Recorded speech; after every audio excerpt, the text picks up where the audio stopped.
नमस्कार बंधुगण, आपण मानंकु आम यूट्यूब चैनल रे स्वागत।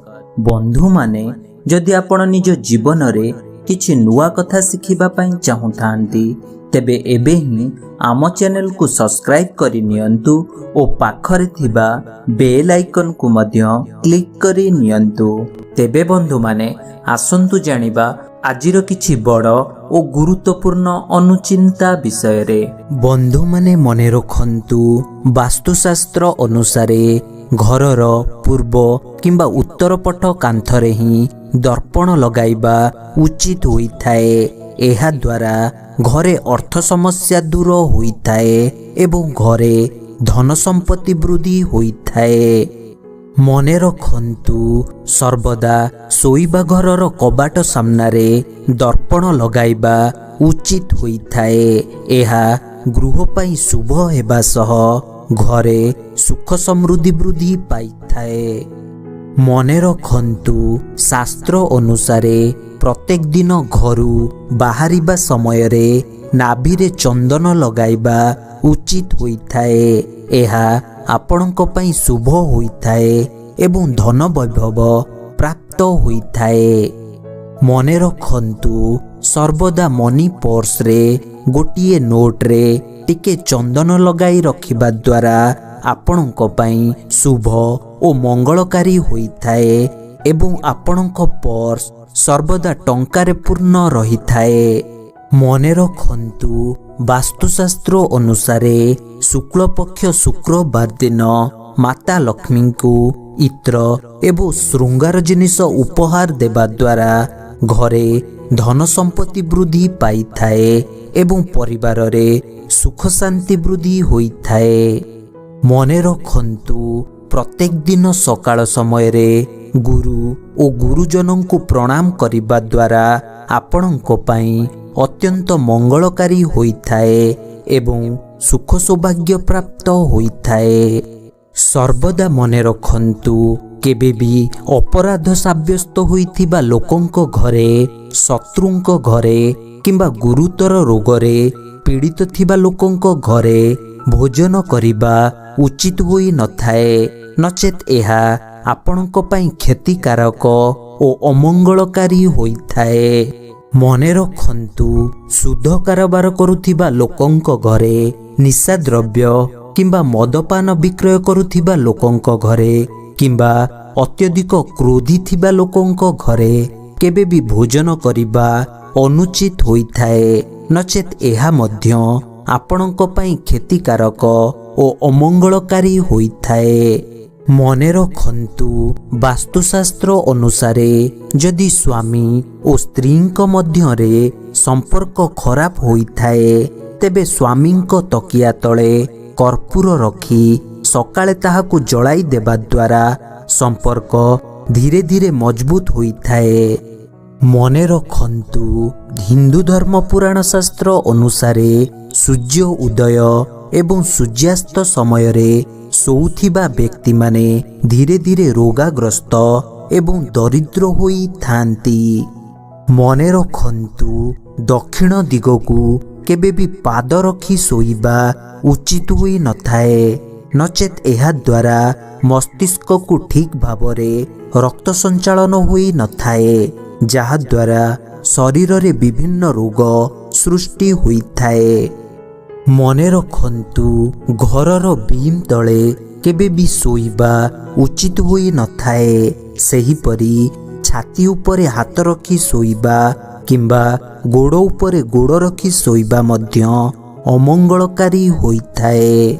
मने रखंतु, केबे भी मथारे कोनोसी तिलक लगाई शयन करिबा उचित होई नथाए।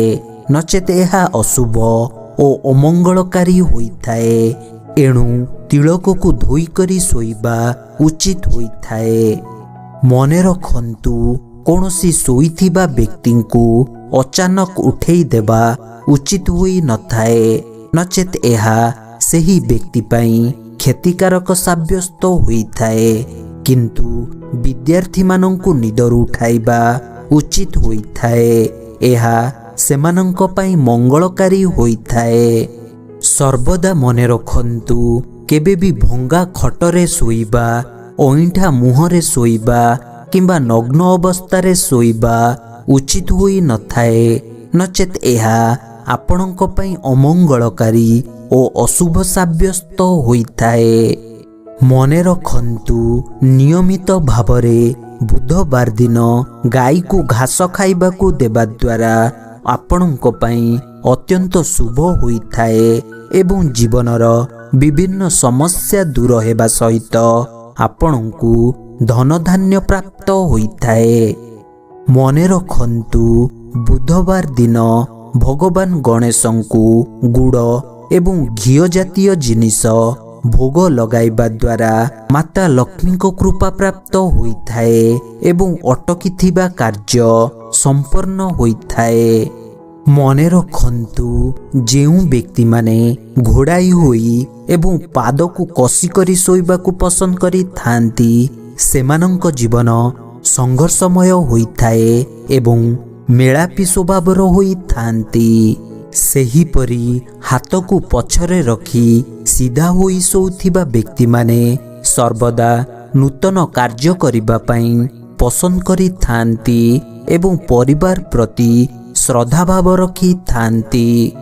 ମନେ ରଖନ୍ତୁ, ଜାକିଜୁକି ହୋଇ ଶୋଇବାକୁ ପସନ୍ଦ କରୁଥିବା ବ୍ୟକ୍ତିମାନେ ଦୟାଳୁ ହୋଇଥାନ୍ତି ଏବଂ ସେମାନେ ନିଶାଗ୍ରସ୍ତ ହେବାର ସମ୍ଭାବନା ଅଧିକ ରହିଥାଏ। ସେହିପରି ଚିତ ହୋଇ ଶୋଉଥିବା ବ୍ୟକ୍ତିମାନେ ଆତ୍ମବିଶ୍ୱାସୀ ହୋଇଥାନ୍ତି ଏବଂ ସବୁ ସମସ୍ୟାର ସମାଧାନ ନିଜେ କରିବାକୁ ପସନ୍ଦ କରିଥାନ୍ତି। ମନେ ରଖନ୍ତୁ, ଦୁଇ ଗୋଡ଼କୁ ପ୍ରସାରିତ କରି ଶୋଉଥିବା ଲୋକମାନେ କାର୍ଯ୍ୟ ସ୍ୱତନ୍ତ୍ରତାର ସହିତ କରିବା ପାଇଁ ପସନ୍ଦ କରିଥାନ୍ତି ଏବଂ ବହୁ ଉପଲବ୍ଧି ମଧ୍ୟ ପ୍ରାପ୍ତ କରିଥାନ୍ତି। ମନେ ରଖନ୍ତୁ, ଯେଉଁ ବ୍ୟକ୍ତିମାନେ ବାମପଟ ମାଡ଼ି ହୋଇ ଶୋଇବାକୁ ପସନ୍ଦ କରିଥାନ୍ତି ସେମାନେ ଆତ୍ମବିଶ୍ୱାସୀ ହୋଇଥାନ୍ତି ଏବଂ ନିଜ କାର୍ଯ୍ୟକୁ ଲୁଚାଇ କରି କରିବା ସହିତ ବହୁତ ଉପଲବ୍ଧି ପ୍ରାପ୍ତ କରିଥାନ୍ତି। ମନେ ରଖନ୍ତୁ, ଯଦି ଆପଣଙ୍କ ଘର କିମ୍ବା ଛାତ ଉପରେ ଓସ୍ତ ଗଛ ଉଠିଥାଏ ତେବେ ତୁରନ୍ତ ହଟାଇ ଦେବା ଉଚିତ ହୋଇଥାଏ।